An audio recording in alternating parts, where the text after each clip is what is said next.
juste. Bon, voyez ici, ça c'est vos intestins. Oh. On coupe ici, Oui. et 1 mètre plus loin, ici. Oh. Et on joint ici et ici. D'accord. Mardi matin. Bon, eh bien. Au revoir. Dites, vous connaissez bien l'État de New York? Oui. Pour se rendre à Winchester Adders. Bon, regardez. Ça c'est la Nationale 15. Oh. Vous partez d'ici. Ouais. Vous faites 20 minutes. Ok. Vous coupez ici. Ah bon. Et vous y êtes. Merci. Oh, excusez-moi. Ça va. Allô? Tout va bien, Malcolm? Ouais, monsieur le directeur. Bon. Non, ils vont m'enlever 1 mètre de National 15. Ah, monsieur le directeur. Oui? Dans pas longtemps, je suis à peine à 20 minutes d'intestin. Faudrait que je vous parle. C'est ça, ciao. Oui, qu'y a-t-il? Monsieur? Au revoir. Monsieur le directeur, on n'y arrive pas. Il manque de personnel ici. Malcolm, vous m'avez déjà parlé. Et avec tout ça. raison, ça sera bientôt impossible. Laissez-moi y réfléchir. D'accord. Je n'embaucherai personne d'autre. Dites donc, vous y avez mis le temps. Oui, mais on ne prend pas une telle décision à la légère. J'oubliais, docteur. Oui. Ça va coûter combien, cette opération? Je sais pas encore. Vous savez, quand on met toutes ces économies sur ses intestins, ça fait chier. Bah, au fond, c'est le but. Ouais. Bon, je vous laisse, j'ai une autre passion. Courage, Malcolm. Tu parles, ouais. Bonjour, madame Screed, est-il? Je viens pour mes traitements. Oui, je sais. Il faut que je vous dise. Vous allez mettre ça dans l'utérus ou dans le postérieur? Un peu des deux. Quoi? C'est-à-dire à une date ultérieure. Mais je suis venu, Faut bon. que je vous examine encore avant de passer au traitement, alors faudra enlever vos vêtements. D'accord, mais pourquoi est-ce qu'il faut attendre avant... Il faudra enlever tout. Est-ce que vous avez trouvé un problème particulier ou... Il faudra enlever la culotte. Et si vous trouvez un cancer? Non, il faudra enlever l'utérus. Oui, attendez, j'ai même pas fini d'enlever ma culotte. Malcolm, Encore vous? on a une nouvelle patiente qui est un peu insécure dans sa chaise roulante. Et c'est... Anorexie. Bon, j'y vais. Bah, et moi? Asseyez-vous, je reviens. C'est dans la 28G. Bonjour, anorexie. Tenez, je vous emmène pour une petite balade. Voilà. Allez, on va visiter un peu l'hôpital. Malcolm, André. Eh ben ça, mais qu'est-ce que tu fous là? Ça fait 5 ans que je suis ici, moi. Oh non, je viens toujours dis pas les le petit coco, le petit coco. Ah, tu te souviens? Et toi? Bah, moi, je viens tout juste d'arriver. Tu fais toujours des analyses? Ouais, je suis avec Gadjoa. C'est vrai? Tu te souviens à l'école? Ouais, je m'entendais plus ou moins bien avec lui, mais... Salut, Malcolm. Ah tiens, Gadjoa. Hey. Ouais, c'est ça. Les petits papas, ouais.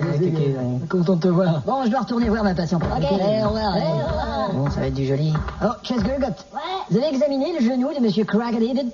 Vous pouvez me tirer une radio tout de suite, s'il vous plaît? Ok. Merci, j'attends. 35 degrés à l'extérieur de noter. Vous voulez dire une radiographie? Ah bon?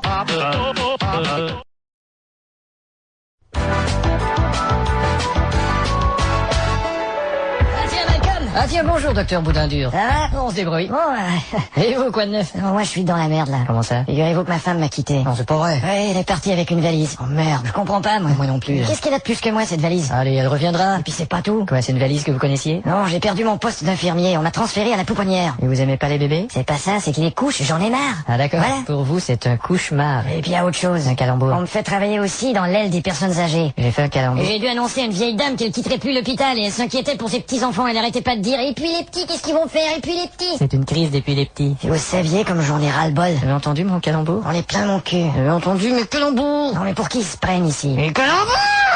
Ils mériteraient que je prenne ma retraite. Vous n'écoutez même pas mes calembours. Ils ont plus de respect. Au fait, vos calembours étaient superbes. Merci, docteur. Docteur Malcolm, venez vite. Oui, qu'est-ce qu'il y a? Qu'est-ce qu'il y a? Regardez. Oh mon Dieu. Des fleurs sont sorties du nombril de cette femme. C'est la première fois que je vois une chose pareille. Et d'où cela peut-il bien venir? Je sais pas, il faudrait attendre que sorte la carte. D'accord, je vous rappellerai. Bon, alors je vais continuer mon boulot, moi. Docteur Malcolm. Bonjour, monsieur Ratatin. Ils vont devoir me couper le bras. Oh, c'est vrai. Ouais, je vais porter une prothèse. Ah bon, eh bien, je te... Eh ben quoi? Vous savez pas trop quoi dire? Dieu vous prothèse. Merci. J'ai jamais su quoi dire dans ces situations-là, moi. Bon. Alors, comment allez-vous, madame Blatte à la poche? Eh ben c'est vous qui allez me le dire. Alors, placez-vous devant le rayon X, s'il vous plaît. Ouais. Regardez l'écran. C'est très laid. Oui, ce sont vos os dans le rayon. Et alors? Vous avez les os rayons. Hein? Écoute-moi bien, grosse pétasse, tu vas rire tout de suite de ce calembour, sinon je te mets une telle claque que ta photo de rayon X va ressembler à un tas de branches dans un sèche-linge. Les oreillons. Malcolm, Oui, monsieur le directeur? je peux vous parler un moment? Me voilà, me voilà. Bien mal. Qu'y a-t-il, monsieur? Au fait, comment va cette patiente? J'ai pas osé lui dire, mais elle a un problème d'envergure. Oh, c'est réparable? Non, faudrait lui enlever l'envergure. Écoutez, Malcolm, il y a une baisse importante dans les stocks de drogues excitantes. Un vol de médicaments? On soupçonne quelqu'un de l'hôpital. Et vous êtes pas en train de me dire... Non, je ne vous soupçonne pas, Malcolm, je veux savoir si vous avez une idée. Bonjour, docteur Jalapari. Ça va? Comme vous le savez, non seulement cette drogue vous rend hyper nerveux, mais en plus elle vous donne un comportement animal. Vraiment aucune idée de qui a pu voler ça.